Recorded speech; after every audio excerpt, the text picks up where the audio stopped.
Afternoon, ladies and gentlemen. Welcome to a new video. So this one, it's not important. It's more of a talking video than anything. It has to do with the actual collab between Tower of God and Seven Deadly Sins.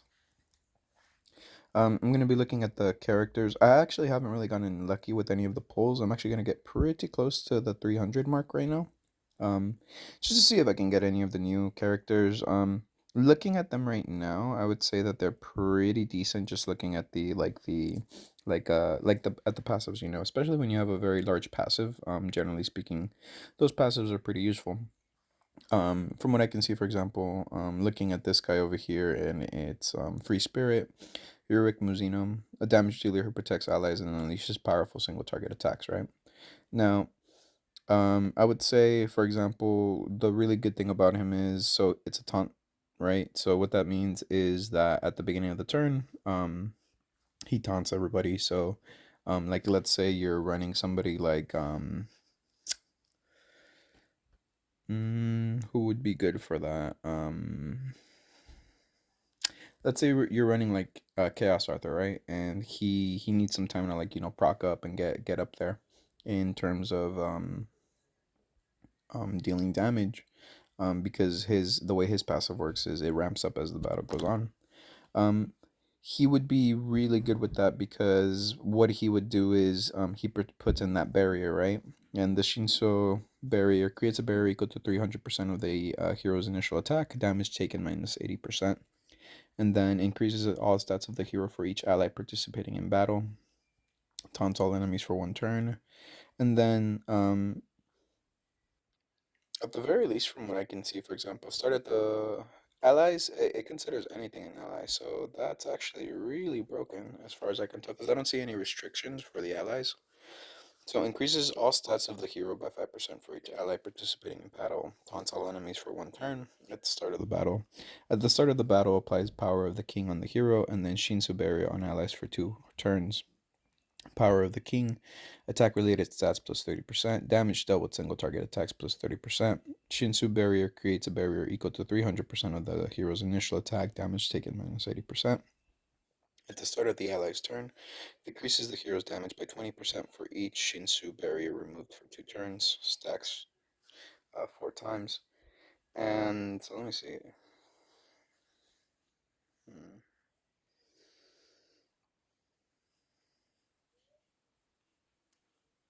I feel like if you have decreases the hero's damage taken for 20%. So you can get a maximum of 80% damage reduction if you have the max amount of Shinsu barriers removed. And then if the hero survives with 50% or less HP, the hero removes all debuffs from himself, fully recovers HP, becomes invincible for one turn, and gains Ruler of the Tower for 2 turns, limit once. Invincibility immune to all damage, Ruler of the Tower, damage dealt with single target attacks plus 100, crit chance plus 50%. I'm not quite sure of what the uh, the holy relic for him is, but looking at the skills, Skybreak plus 50% attack when using a skill, and then 2x crit damage when using Skybreak. So this seems like a pretty powerful single turn. The only thing I would say is a bit of a flaw on him. It's this, and it's the blue end. Decreases defense related stats for one enemy by 30% for 2 turns, inflicts burst damage equal to 250. Burst damage, 2x crit damage, plus 50% damage when dealing to a debuff enemy. The only reason I'd say that this is a little bit flawed is because, especially for harder content, debuffs aren't really a thing. Like especially red debuffs, they don't do too much, if that makes sense. They Yeah, like for example, so see, like, so I'm pretty sure this is a red debuff, and in order for to apply like a debuff to harder content, it needs to be a gray debuff. Red debuffs, if you have immunity to anything, like automatically it's not gonna do anything, you know? Let's see the skill, the animation. I'm not too familiar with the anime, um, or the franchise that this is from. This looks pretty good. It looks like the barrier is created when you use a special attack. So every time you use your special attack, increases all stats by the hero by 5% for 2 turns, applies Shinsu barrier on allies for 2 turns, then inflicts damage equal to 350 attack on all enemies. Creates a barrier equal.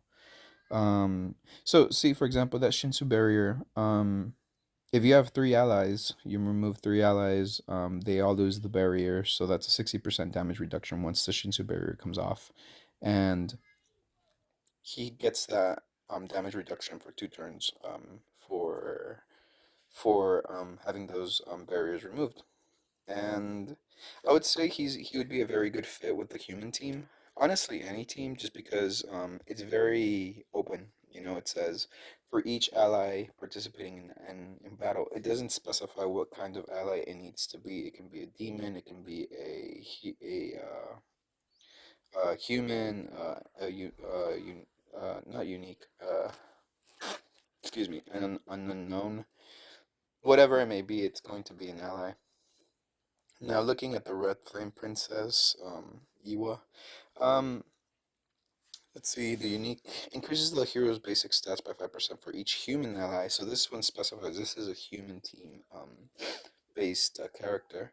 Applies Burning Shield on the hero at the start of the battle. Burning Shield HP does not fall below 1, reflects 50% of the damage taken.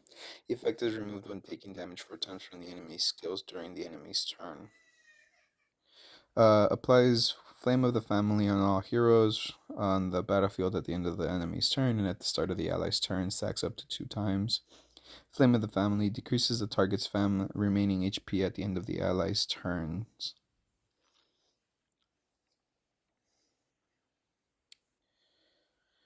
Yeah, decreases the target's remaining HP by 5% at the end of the ally's turn.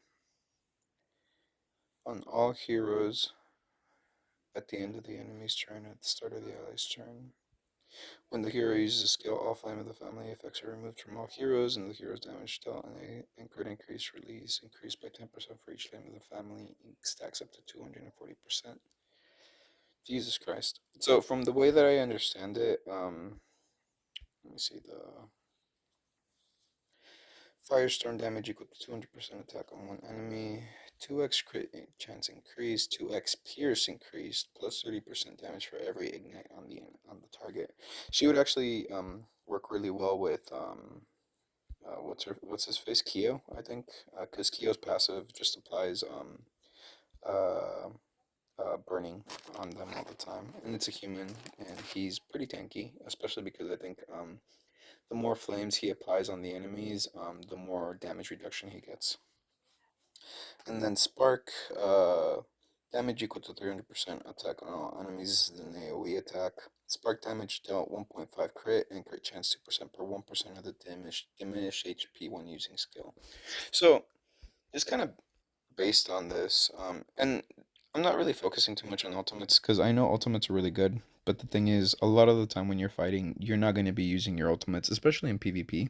PvE, yeah, you get to use them, especially if the battle lasts that long. But if you're challenging really difficult content, most of the time, at least in my experience, you turn into a bit of a glass cannon. And she's actually really perfect for that. Um, because she has that passive that allows her to survive with 1 HP. Now, let's see. Yeah, the passive isn't unlocked on her right now. Because, let me see. Let's look at this here.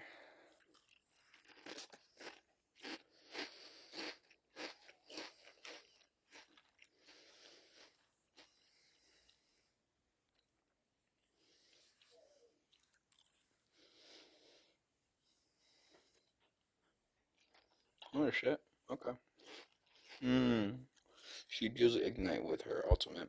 I think that has a good synergy, but like I said, ultimately when you're doing something like that, with this character, she would be relying on somebody else like Kyo to pull out all those flames and then deal so much more damage. Because if you look at Kyo right here, um, his unique at the beginning of allies' turn, 2 ignite effects are applied on all enemies for 3 turns, reducing damage for allies by dealt by two allies by 5% for each ignite effect on the enemy. And then his at the beginning of ally's turn applies two ignite effects on a random enemy for one turn. So it's like let's say you're facing a full enemy team, so that's six ignites plus two more, that's eight ignites, and then um each ignite reduces the damage taken by five.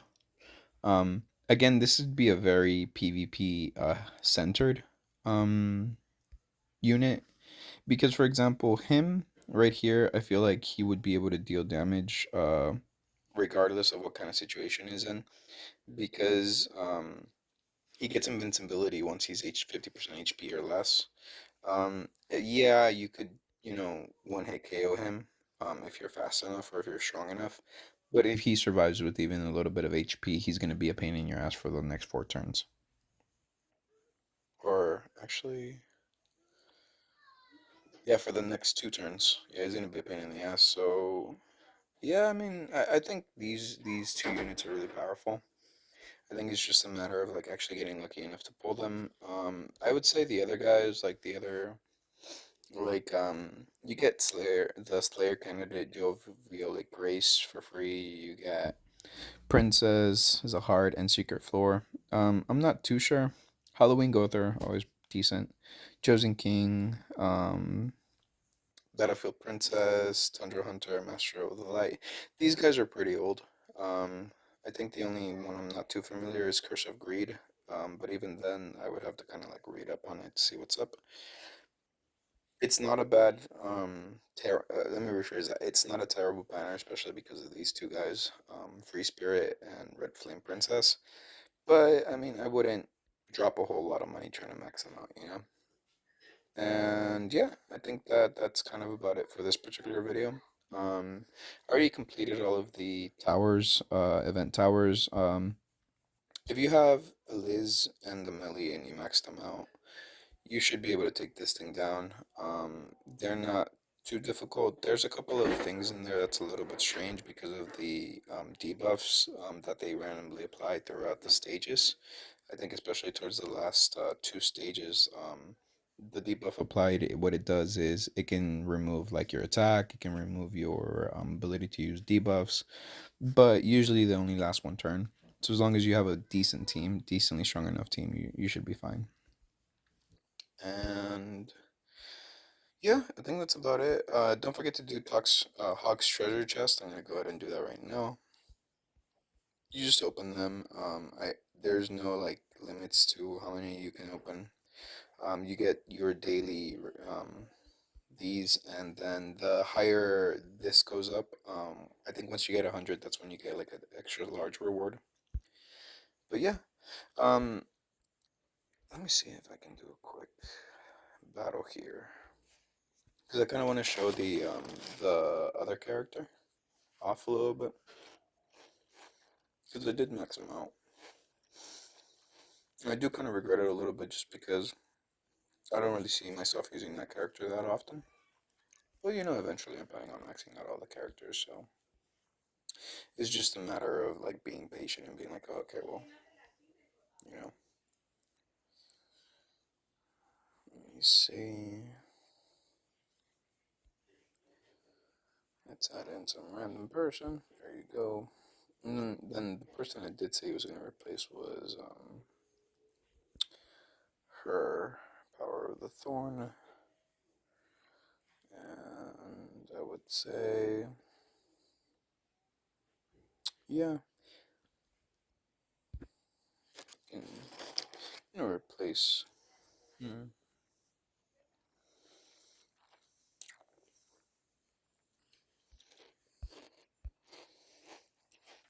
I'm sorry if you can hear that. I'm eating some chips, but if you've been in here long enough, you've heard worse things. Okay, original demon gain, preparation complete, and let's see. I'm hoping that I'll be able to inflict the defense related debuff on this guy.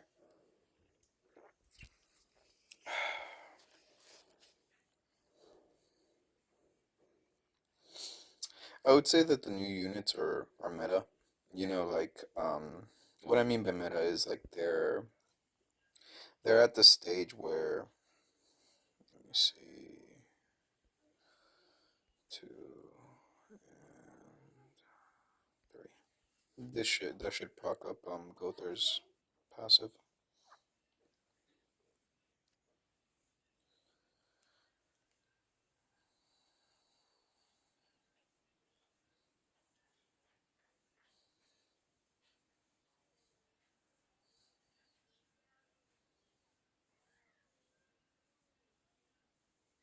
Yeah, see, so for example, his attack right now that I just used, he has the ability to.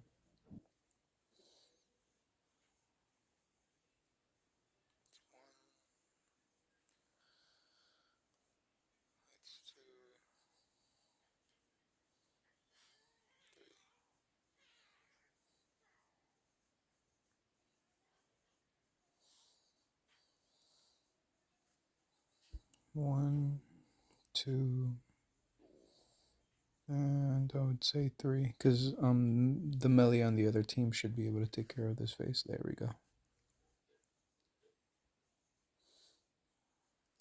I would say that's the only thing I kind of don't really like about this character.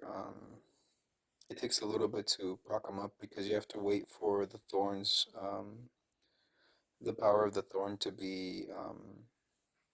get removed, and then he's gonna proc up his. There you go. He ranks up, and now we're gonna do this, and now we're going to do that, and we're going to do that. Pretty sure he should die here.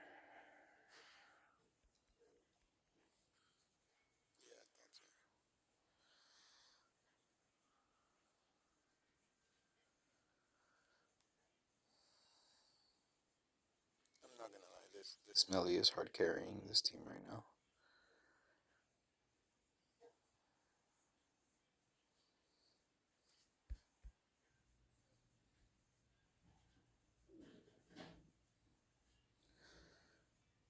1, 2, and 3.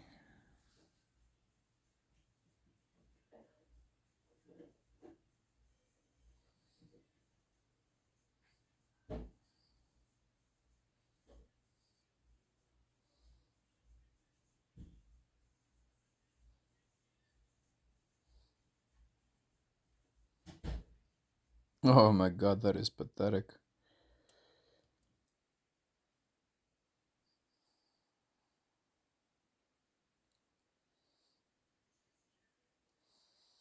I was really hoping for so much more there. I mean, it's okay either way.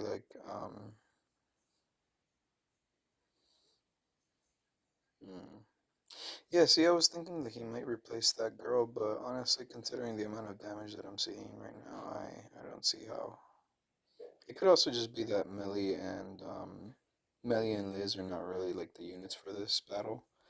Like if you look at the Melly on the other side, he was pretty good just because the he deals hard damage with no effects, whereas you need to rely on some effects for these guys over here, Melly and Liz, to kind of deal damage. It's that, or I think I forgot to put on some crap on them, but I feel like I didn't.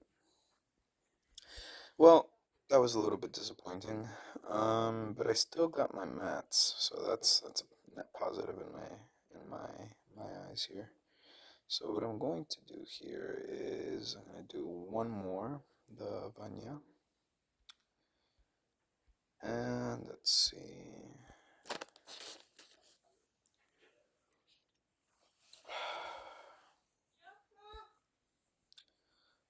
Okay, one, two.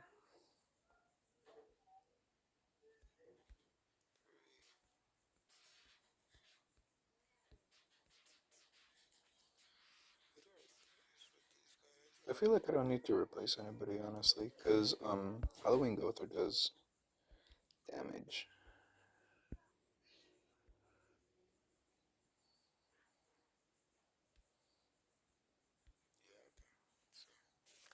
And then we got like two Escanors right there. Like it's not a We're gonna beat this.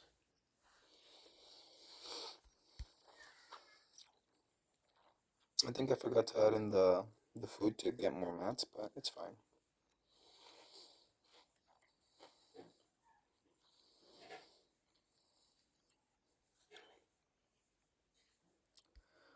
1, 2, 3.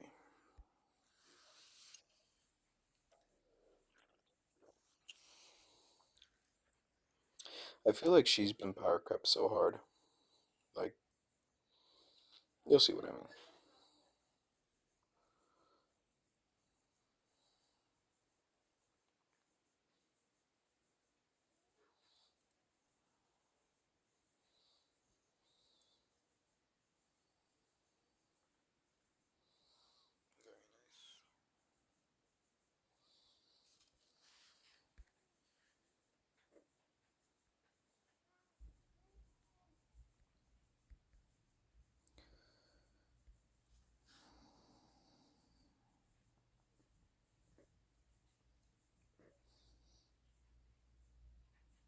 See, like 33K. That's not very good.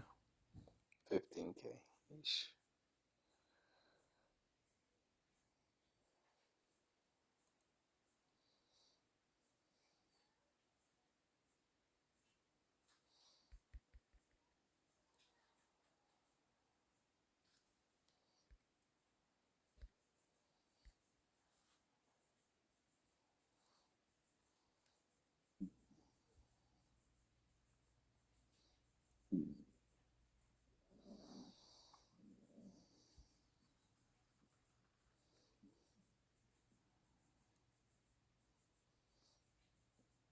Nice.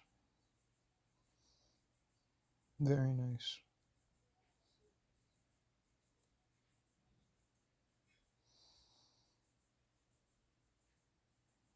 Oh, I think I did add the food because I see that it's 8 and not 4. Yeah, I think that's about it. I covered the new characters. Unfortunately I don't have a showcase for you guys. I haven't gotten lucky yet. If I get lucky with the poll, I'll definitely show it to you guys. I might make a PvP video later. I already did the hero arena. I did those three, and then yeah, PvP video later. But I could make one right now, but I don't know if like I kind of want to do PvP. I kind of want to read. But yeah. All right. Well, thank you so much for watching. I hope you have a lovely day, and I'll see you next time. Oh, leave a like if you like it. Leave a dislike if you don't. You know.